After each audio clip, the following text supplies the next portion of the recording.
Okay, we'll make a start. Good morning and welcome everyone to today's session with BGL Corporate Solutions and DBA lawyers. I'm privileged to have both William and Daniel here from DBA, so welcome to you both. Thank you, Daniel. Thanks for having us. We're very pleased to be here. And look, we've had a very long-standing relationship between the two firms. And one of the things that I can say is that DBA is an incredible firm backed by incredible people. And one of the things that I hear across the board is the incredible confidence people have, not only in their product and services, but also in the people that they deal with. And with recent developments that have taken place within the document provider space and also developments that continually take place, which we've had a few interesting conversations with Dan about, DBA positions itself as what I believe to be one of the leading suppliers of documentation. And there are many points of differentiation between them and others that I believe make a real difference. And I know that as accountants and users of their products, they have the utmost confidence, not only in dealing with DBA, but also in what they're able to use DBA for to push through to their clients. So I'm honoured today to have you both here join us to go through what you have and what differentiates you. And yeah, you are unique. Yeah, you are different. But boy, I know that there's a lot of confidence in what you do. And I know because I hear it around the traps as to how good you are and how good you are to deal with. Just as a bit of a heads up, during the presentation, you can ask questions. Dan will answer those questions if he can. He will also interrupt at the point, interrupt William if he feels that something needs to be discussed at that particular point in time. So feel free to ask questions. It will be interactive, it will be informative, and I hope that you walk away with some really good information to help you in your decision-making process when it comes to document providers. And I can assure you that DBA are a great team all around. So William, I'll hand it over to you, and the platform is yours. Fantastic. Well, thanks for that tremendous introduction, Daniel, and your kind words about our firm. We certainly reciprocate dealing with BGL as one of the leading software providers in the SMSF space, and a real pleasure to deal with. As you said, it's not just about the technology and the product, but also about the people, and we feel the same way about dealing with BGL, that's for certain. So listen, everyone, I'm going to load some slides. So hopefully that's going to come across on the share screen. Okay. Hopefully now. Dan, do you mind just confirming that that's coming through? It's coming through, Will. All coming through, good to go. Thanks. Okay. So look, I'm Will Fettis. I'm a senior associate at DBA Lawyers. I've been at DBA for around 6 years. And we're an SMSF law firm. And as Daniel mentioned, we'll sort of talk today a bit about our key sort of points of difference in terms of dealing with us and how we work with BGL to give good solutions for your clients. So we would say we're one of the sort of recognised law firms in relation to SMSF expertise on the national stage. We enjoy that sort of reputation with accountants, financial planners, law firms, small to medium-sized enterprises, and just individuals. So we also deal with mum and dads directly in relation to the SMSF. So we have a broad range of clients in that regard.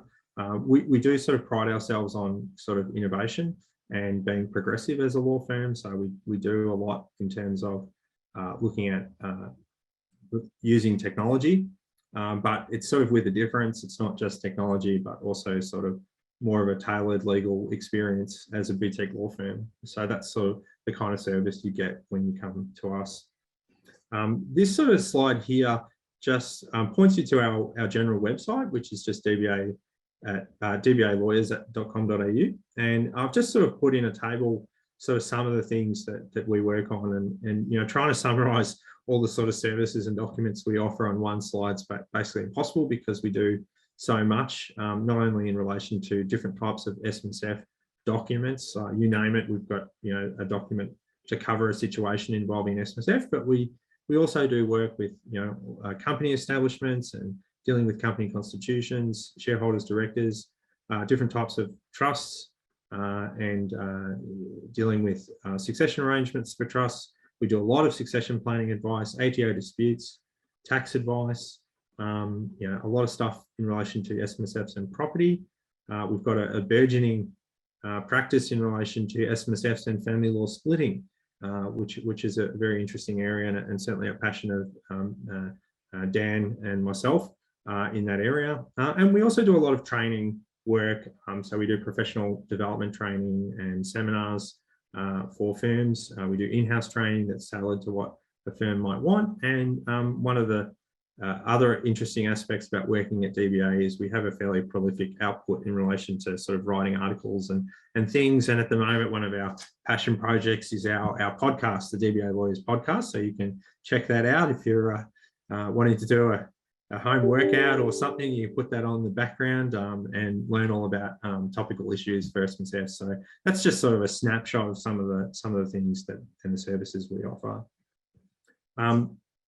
So as I mentioned, we do offer a comprehensive range of legal documents, and that's everything from new SMSFs, variations to existing funds, changes of trustees, establishing companies, doing trust establishments, or in some cases variations or changes of appointor and things like that, and implementing borrowing. So that's just sort of a sample of all the different range of SMSF documents we do. We have developed an online portal, which is integrated with BGL, and it's an online ordering platform basically where we make it quick and easy to go in there. Once you register an account, it's easy to place instructions online, and that's that's a fantastic offering because it's just easy to give us instructions that way.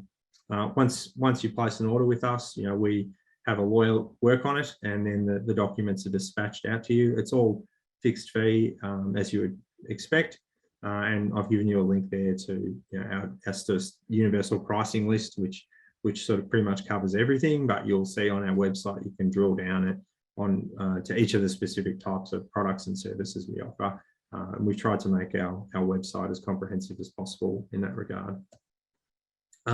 So we're an alliance partner with BGL, and as I mentioned at the outset, we're very proud of that relationship, and we think it's a great relationship to have with such a leader and a thought leader that BGL is, and what it offers the industry.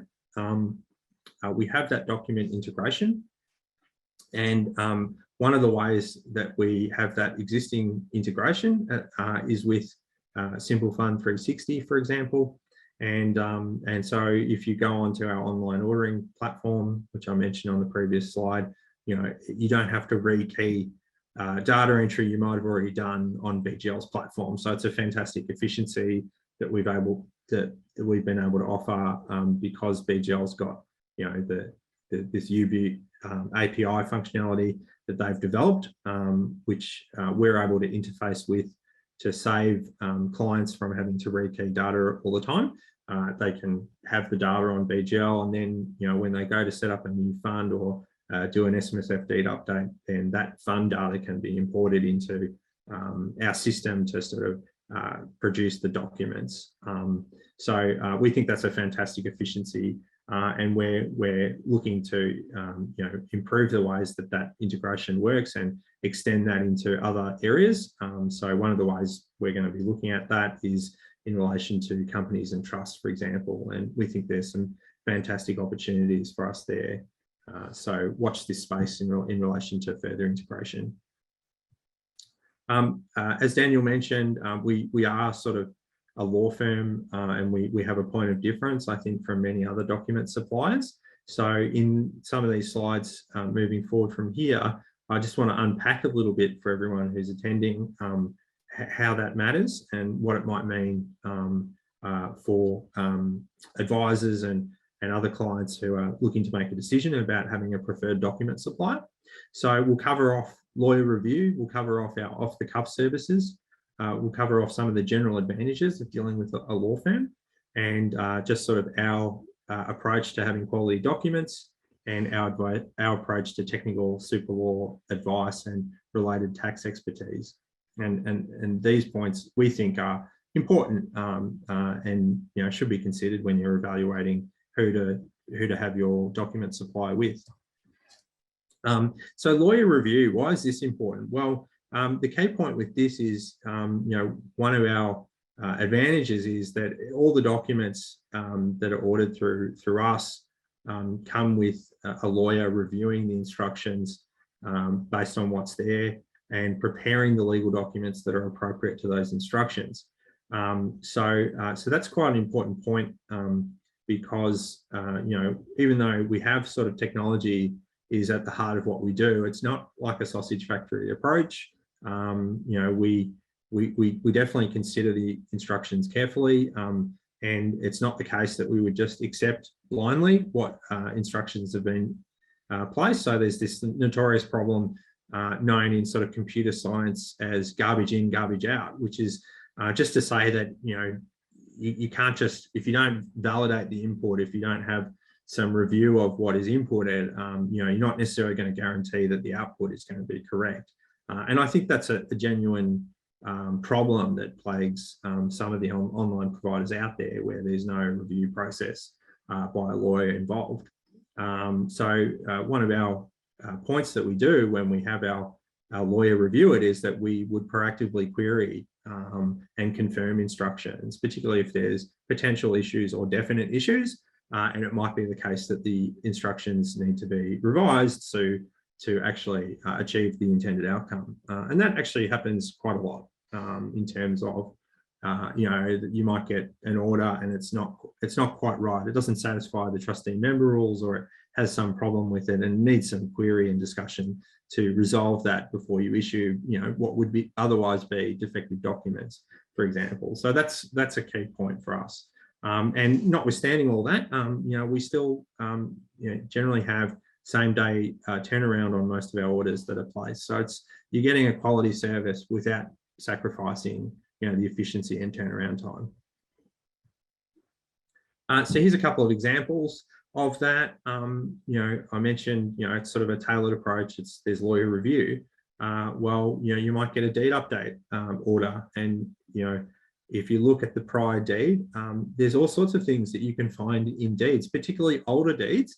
But it just depends on what the document trail for the fund provides. And as you would know, you can't really say that you validly varied the prior trust deed for an SMSF without looking carefully at the variation power and, in fact, whether the prior document is a valid deed.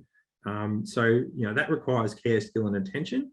And so we get these things pop up relatively frequently, where it might be the consent of another entity is required to actually validly vary the deed. It's not just the trustee, for example, that is required to vary the latest deed.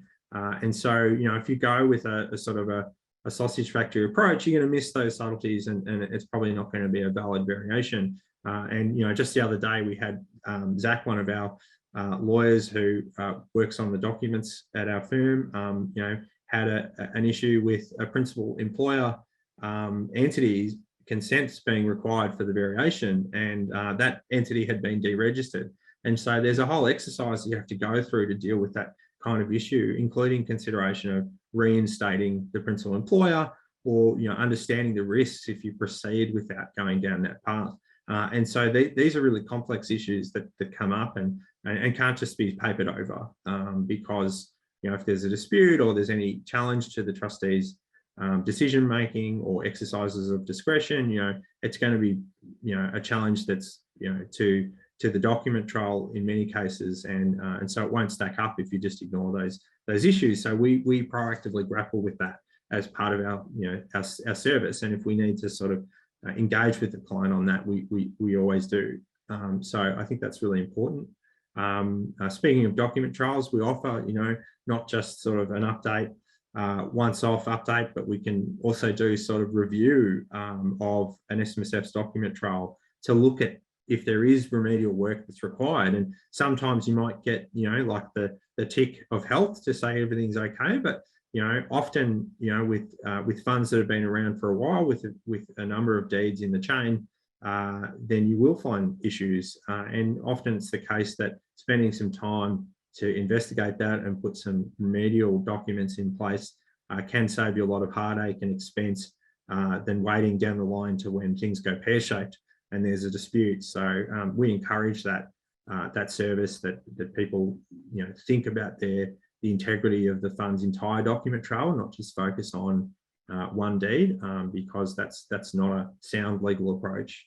And another way we sort of offer a tailored service is sort of just engaging with the client briefly, even though it's not part of the scope of our engagement. So, everyone will be familiar that the 6-member SMSF changes, which, many people see as an opportunity to add children to an SMSF. So you've got the parents and plus additional children. But, there are certainly some pros and cons associated with adding children to a fund for various reasons. And so, if we get a query about adding children to a fund, it's not just, well, here you go, here's the documents. We'll often send a link to a helpful article or something that outlines the points about the pros and cons, because not everyone's necessarily prepared to pay for advice covering those issues. So we try and be helpful, and this is where our newsfeed service comes in, because we write so many articles.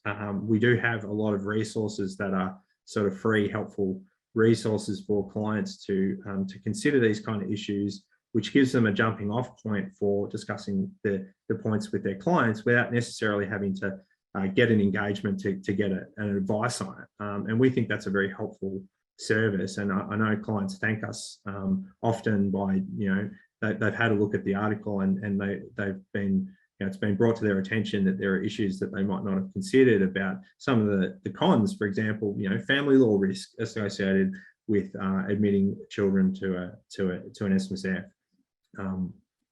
Another point where we sort of do this tailored service is in relation to trusts, and everyone will be familiar with the laws in relation to foreign beneficiaries and additional duty and land tax that might apply to trusts, particularly discretionary trusts that are established. And we've spent countless hours refining our offerings to have special foreign beneficiary exclusions for every jurisdiction. So we've got you covered in those departments, and we can speak to those issues intelligently with clients where they might have not really considered.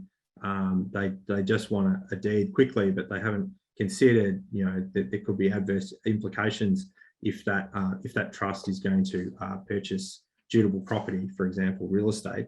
Then they do need to give consideration to those foreign beneficiary exclusion issues that come up. So those are some examples of how we offer a tailored service. Will, I might even chime in there. And for advisors, it's a real risk area doing a trust these days. If you're setting up a family trust, be very aware of the risks. If you don't have that properly covered, you could be paying a lot more duty. In some jurisdictions, it's as much as 8% extra duty.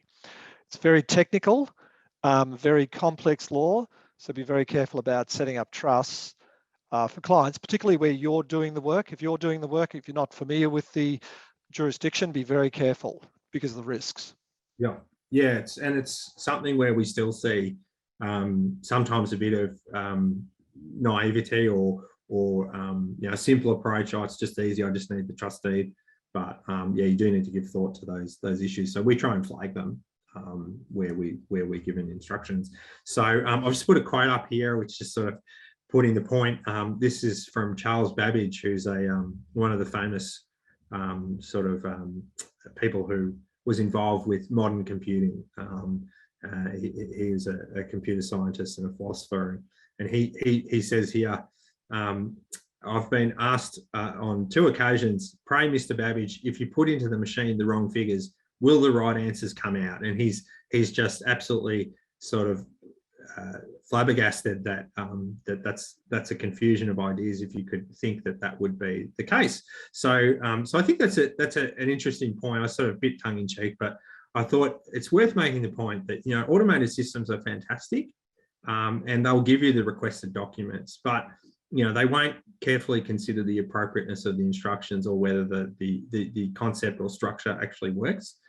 So we think there's a real value in that insight, that you are, when you're engaging us as a law firm, we do review those instructions and think about them, and we come back to you if we think there are problems or issues you might not have considered. So I think that's one of our key points. Moving on, another sort of key aspect of what we offer is what we call our off-the-cuff service. And not everyone knows this about us, but we have this sort of system where we have a lawyer rostered on each day to take calls and queries from clients. And look, our general policy is that we provide brief off-the-cuff helpful comments to queries, and we give a bit of a legal disclaimer that we're not giving legal advice as part of that, but we give very helpful comments. And the thing about this service is that it's not just for the low-ranking employees. Like you, on a day, you might call up and get me, or you might get the big man himself, Daniel Butler. So you're getting access to our key people, and you're getting essentially free helpful comments that gives you a very good steer in the right direction. So it's used as a sounding board by our clients. And they greatly appreciate having that resource just to get some initial feedback free of charge, to discuss, for example, it might be a proposed investment or potential compliance problem or a trust issue, whatever it is. We field those queries and address them. And where there's technical or legal assistance that's required that's beyond the scope of an off the cuff, we have our lawyers ready to assist, because we've had some initial briefing, so we have a flavour of it already. So we think that's a tremendously valuable service that we offer, and it's just a really great value-added thing that we do. So I think clients who avail themselves of that find it to be very, very helpful. Just about our documents. Obviously, we stand behind our documents as a technical law firm. We would rate them as the best range of SMSF documents and related services in Australia. We've got some links here if you're interested, just sort of outlining some of the strategic and other reasons why the documents are very highly regarded and rated by many of the top accounting firms and financial planning firms and other law firms. So those links you might check out.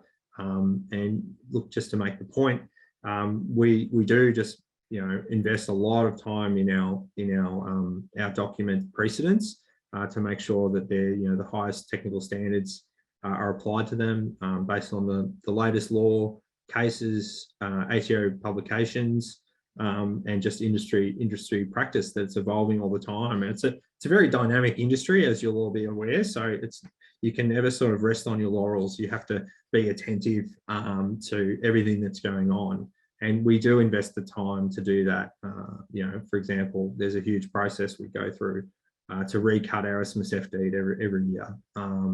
And when there's major legislative change, we do more than that, of course, to refine what we've got and make that align with all the different changes to SIS and to the tax legislation and regulations. So our offering is aligned with all the latest developments and laws. So that's really important part. The quality of our documents, which we say are a cut above. Yeah. Will, and I might just emphasise that point about value for money. We're right up front. We're not the cheapest, but what normally comes with cheap. And when you look at value, often we are value miles ahead on value. So you're getting the real deal. You're getting a law firm. You're getting professional indemnity cover. A lot of people claim they have lawyer sign off, but we know often that is very much misrepresented.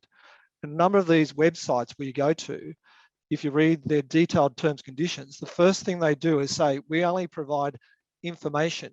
You need to get this document you've ordered now signed off by your lawyer.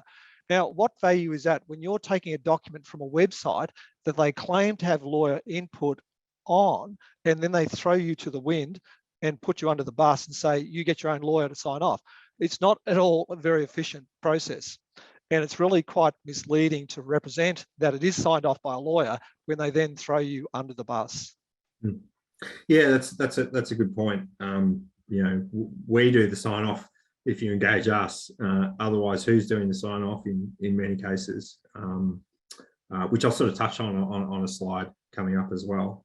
One point I want to talk about just while we're talking on our documents is sort of just our approach to binding death benefit nominations, as it's a bit of a topical issue.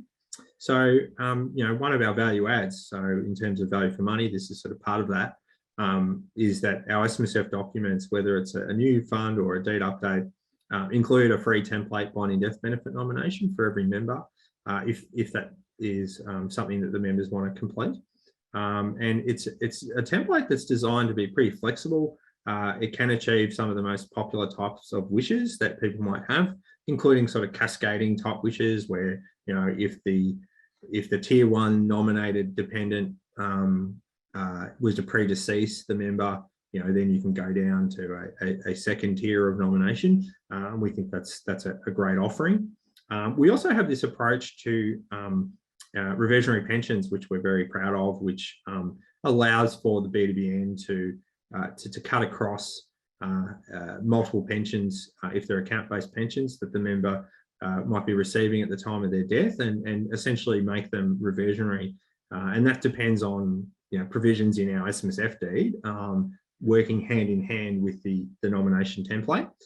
So the client might have 3 account-based pensions, and they may not have been set up to be reversionary from the outset, or there might be questions about that.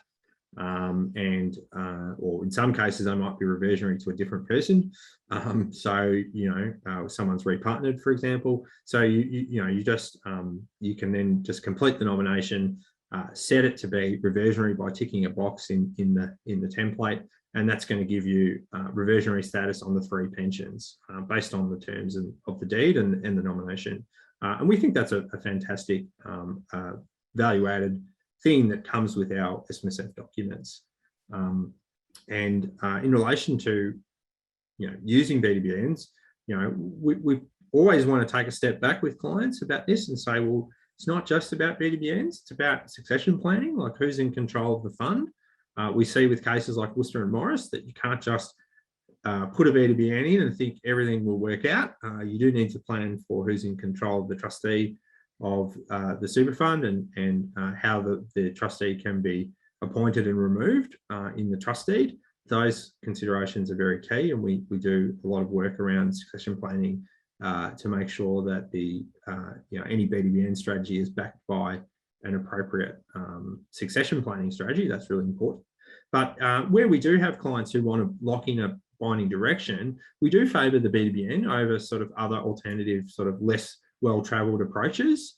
And broadly, that's because those approaches are fairly untested in the courts. And there's numerous reasons why, notwithstanding some of the complexities and pitfalls that go with using BDBNs, we think that there's a number of sound reasons to sort of stick with the BDBN as an instrument to bind the trustee's discretion. And one of those is that, we do have a lot of case law on this now.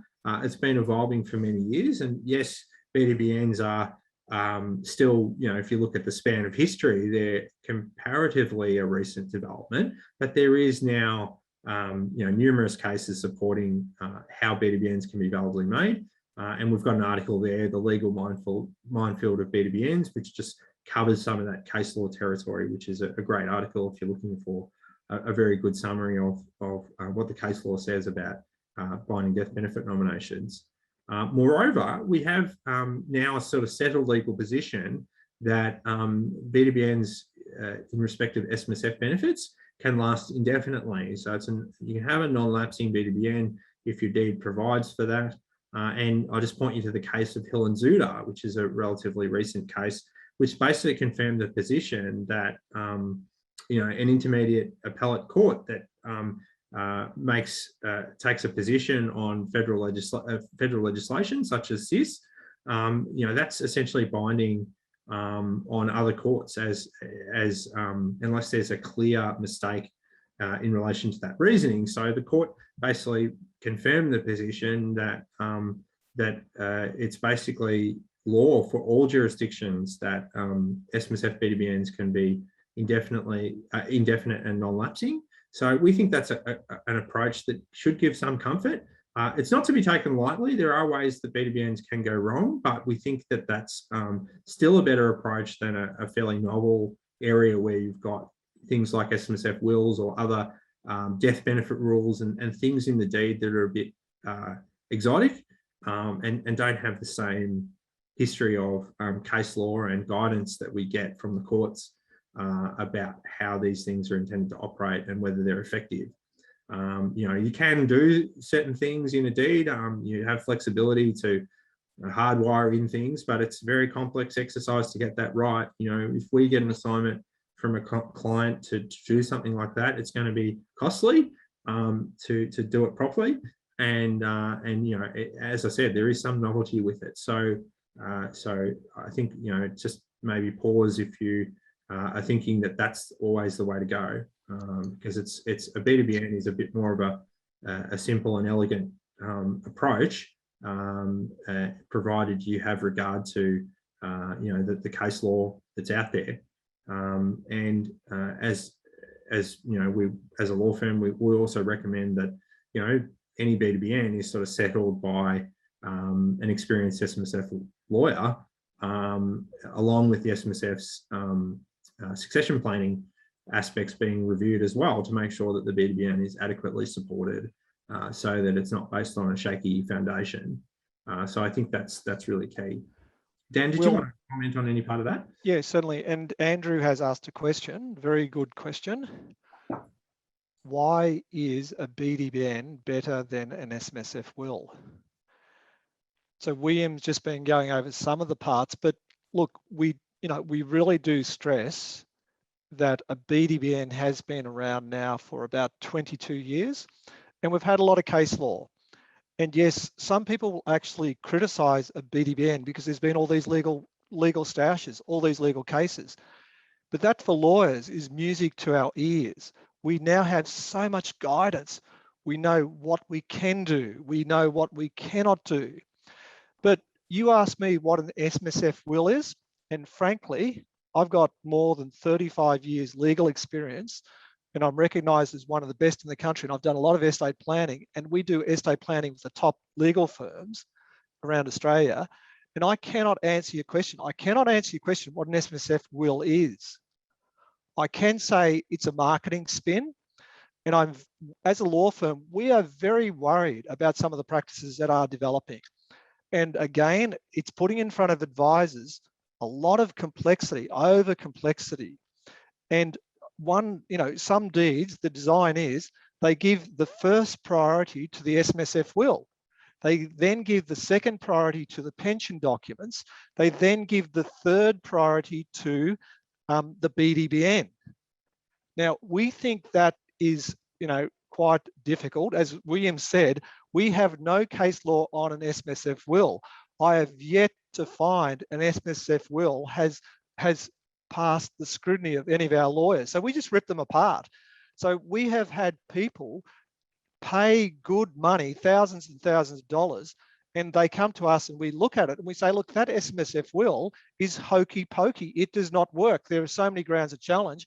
It's not funny. So that's our experience. Honestly, I would be very, very reluctant to do an SMSF will unless you've got a very skillful lawyer who's got a lot of experience who can pull that all apart, all together.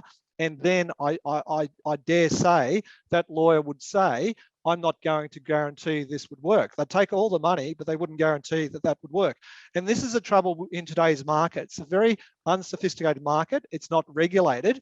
And there's all these documents floating around that are very dangerous and very dangerous for advisors because they're doing this legal work because generally they don't get lawyers involved because they're persuaded that this is all very nice work to do and very high fees, but they're not covered by PI if they're doing legal work and they're working for very complex documents. So I just sort of urge you to be very careful when it comes to an SMSF will. I would be avoiding them, but I would be very comfortable with the long-trodden, well-trodden path of a BDBN, which is, as William said, very simple and elegant. Back to you, William. But that's a great question. Thanks for raising that, Andrew. Yeah, thanks for that question and your input, Dan. I think that's key. And look, I also just add there before we move on that, to what extent would you say that if you're using an SMSF will that really has had the thorough legal review of the fund's entire document trail, that the client knows that they're sort of locked in the deed and they need to be very careful about variations and whether variations to that deed are going to be effective. Has this been fully briefed to their estate planning lawyer to make sure it sort of fits in with the estate planning documents appropriately? I think there are so many pitfalls where it can go wrong. So that's just sort of reinforcing some of those complications. So we're not saying it's impossible to put something in a deed that binds the trustee, but it's just a bit of a fraught approach, and it's not as simple as perhaps might be suggested. Andrew said, great answer, thanks. Thank you for that, Andrew. But the other point that I would reinforce is that one of the reasons why death benefit rules and SMSF wills were developed was because of the limitation of a BDBN. Will has just covered the legal judgment being Hill and Zuda, which is a very recent decision, but based on a lot of litigation in the past, that the BDBN for an SMSF is not based on the uncertainty of those CIS BDBN provisions. So the CIS BDBN provisions do not apply to an SMSF with the proper deed. And as I said, those deeds that give SMSF wills, and I cannot even answer the question what one is, and then your pension documents, and then your BDBN, well, we give the BDBN first priority. It's very elegant, it's very simple, it's minimising risk for advisors, but we still recommend, as William said, that advisors get at least an estate planning lawyer to settle the estate plan and preferably execute the BDBN. Yeah. Okay, just mindful of time, we might move on from BDBNs, but it's certainly a passionate and interesting area. As you can see, we sort of get a little fired up about it because, we deal with these things. We deal with the coalface of disputes where things go wrong. So we sort of see how delicate it can be. So it's sort of obviously an area that's very interesting and topical. And unfortunately, we are left to clean up the mess, and it's very hard. You only get one shot of this, and that's when you're alive. And we don't like people being sold lemons. So I'll move on now just to a more general point about dealing with a law firm. And this sort of, Dan sort of covered this territory a little bit, so I won't spend too long on it, but just make the point that where you're choosing a document supplier, just understand that there's a bit of an implicit acceptance there that when those documents end up in the client's hands, that they're really fit and sound. They're going to stack up for the intended purpose. So that's, and there's often, the fine print says that you will get these documents signed off by a lawyer because it's sort of click through and here's your document. But, just be aware that, is that actually going to happen? Are you going to pay the extra to have the document settled by a lawyer? Because in many cases, it is a cost-driven thing. It's a thing. So is the lawyer actually going to do separate sign-off on the document? And if they don't, what happens if something does go pear-shaped, and who's really wearing the risk in relation to those documents? So we just make the point that there is an exposure. We just want to make the point that if you get these sort of automated documents and you don't have them signed off, well, where's the PI? Who's going to cover this if something does go wrong and the documents aren't fit for purpose or there's something wrong with them? And we've got a link there to some points that are in an article that expand on that and unpack that in a bit more detail if you're interested. So where you order from someone like us, DBA lawyers, you don't bear those risks because we do the legal sign-off. Everything's reviewed by a lawyer. And another important part of dealing with a law firm is privilege, which doesn't get a lot of attention. It's not necessarily that sexy because it's such an established concept. It's a dusty thing associated with law firms, but legal professional privilege is really important. And so I think clients should have regard to it. So here's an example. What happens when your business receives a subpoena and it says, give us the documents, right? here's a very official, intimidating document in relation to getting a subpoena. What do? Well, we're a law firm, and so at first instance, we're typically ethically obligated to respond as follows to those sort of requests. The documents in our file are immune from production on the grounds that legal professional privilege attaches to it. So that's our sort of default response under our ethical obligations as a law firm.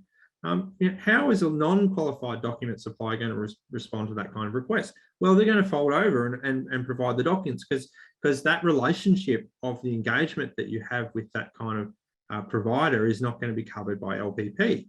So, we just want to make that point, because we think LPP is really valuable, and it's worth sort of understanding that that's something that you get as something of value when you engage a law firm. Just quickly, we're sort of running against time here, but obviously it's not just all about documents. Where we have technical legal expertise, we do a lot of advice work as well. We do ATO disputes, things like complex nullity assessments, dealing with the ATO. We do private binding ruling applications, SMSF specific advice, all kinds of work, and associated tax issues.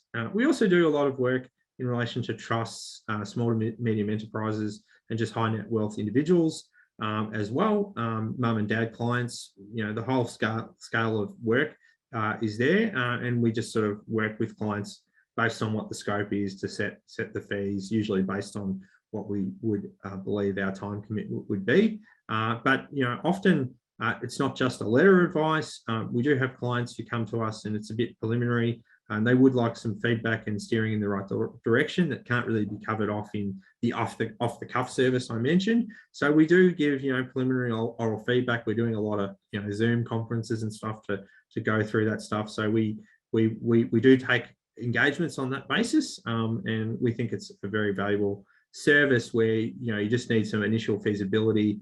Need a lawyer to sort of kick the tires, as it were, to check whether something is feasible or not, or whether there's a real problem or not that might need further investigation. So we often take assignments on that basis, as well as just doing a something more formal like a legal letter of advice. So that's sort of covering the advantages of working with DBA as a document supplier and as a law firm. So we just make the point that we would invite you to make contact with us. We've got our general firm number up here, and you're very welcome to email myself or Dan. We really would love to hear from you, and we're happy to assist with any sort of document needs you might have, and in relation to any other sort of broader legal queries that you might have. We're available. We pride ourselves on being approachable. As I mentioned, there is that off-the-cuff service, which is really valuable if you just want to use us as a sounding board for some of your SMSF clients you need to get a bit of guidance on. Then you can sort of evaluate whether you want to take it further. So that's really, really important. Okay, so that's really the end of the formal presentation.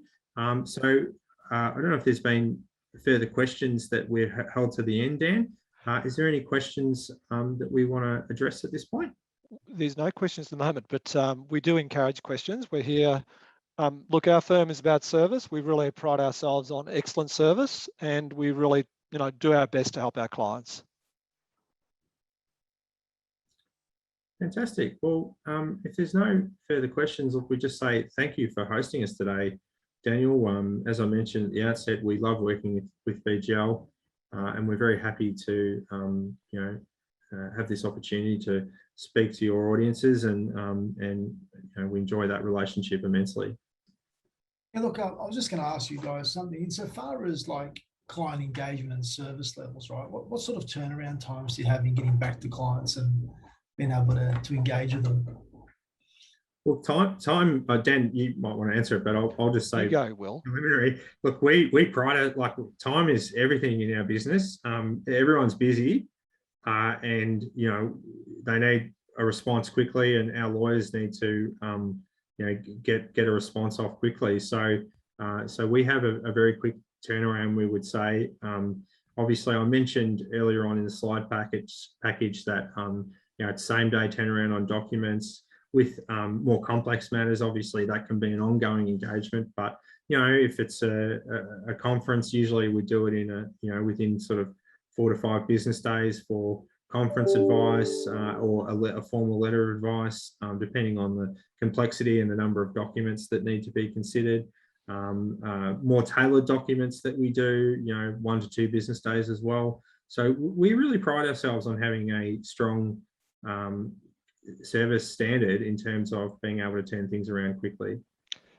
Yeah, and look, we do work with the clients. So Daniel, if someone says this is a deal, we're settling in this time, we try to do our best. Like we work after hours, weekends, to get that job done the best we can for the client. Just had a call from a client before this conference, and they said, my client's just about to settle on it. They're just about to sign a contract. Can you send me the LRBA documents? So right before this meeting, I shot them the limited recourse loan documents to get that all ready so they could sign a contract in Queensland, because one of the limitations in Queensland is that you need to have the bare trust set up before the contract's signed, and it's a real time sensitive issue. If you don't get that right, it's a problem. So we have to make sure that we're sensitive to those points. So I got that out to the client as quickly as possible.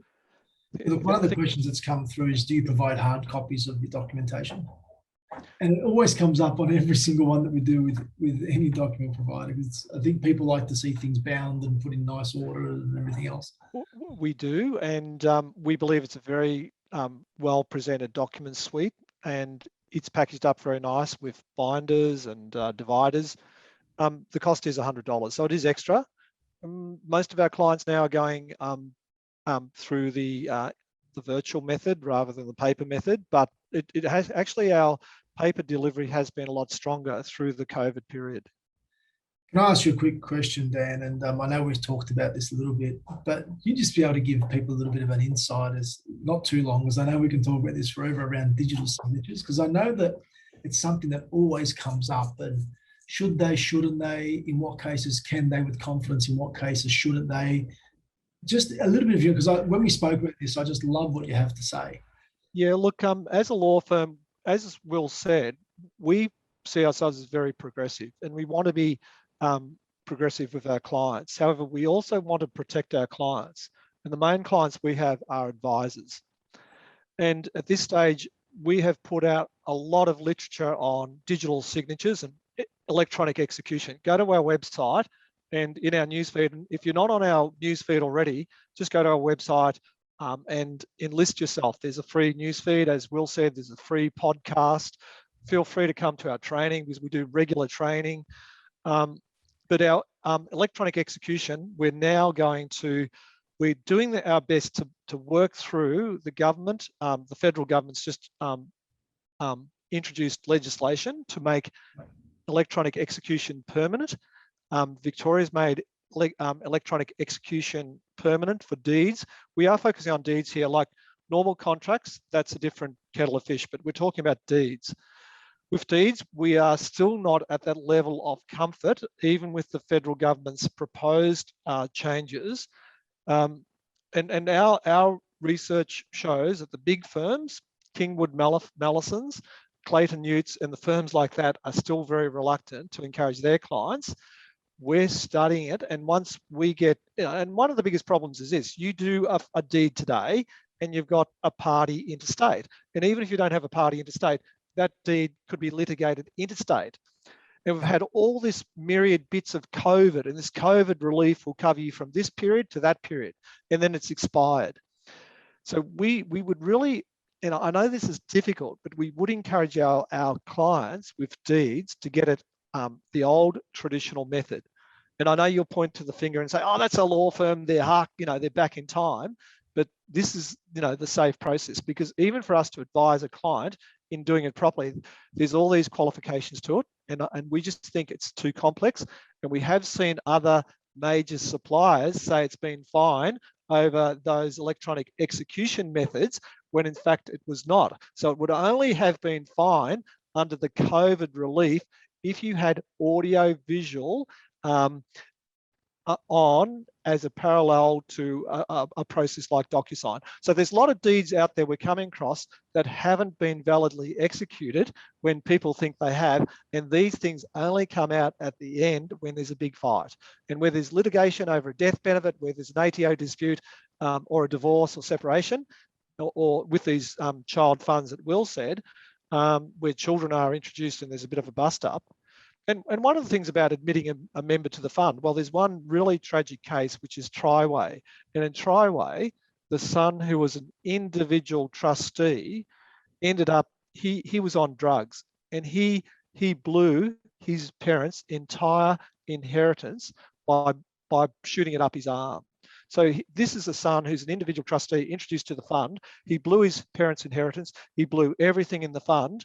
And what the parents tried to do, as loving parents typically do, they tried to cover it up so the auditor wouldn't blow the whistle to the ATO.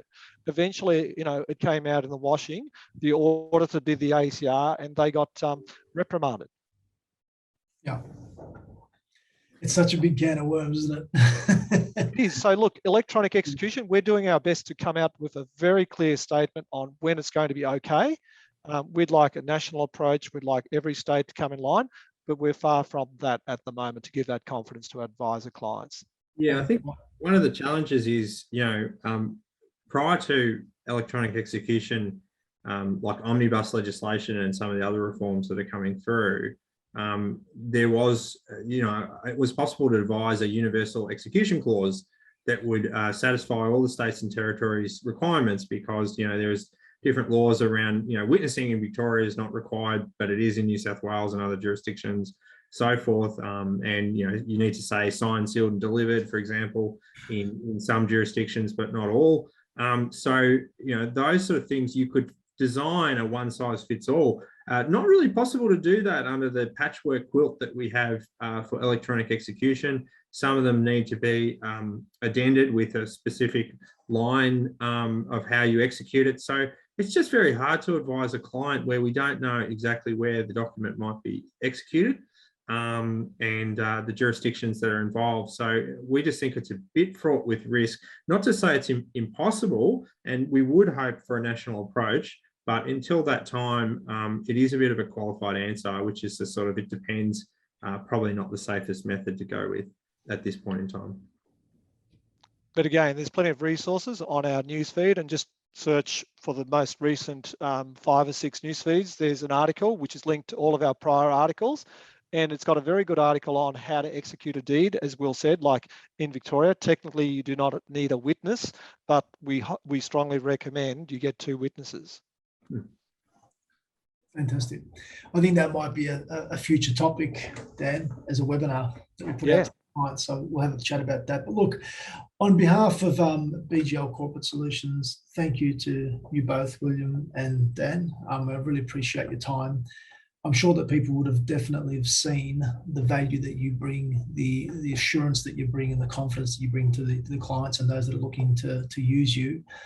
If you'd like to know more about their services, feel free to reach out to William or Dan. They'd be more than happy to help you out. And I'm sure that as you engage with them, that you'll actually see for yourselves that what they say is actually what they do. And they're the type of people we love working with. So thank you to you both.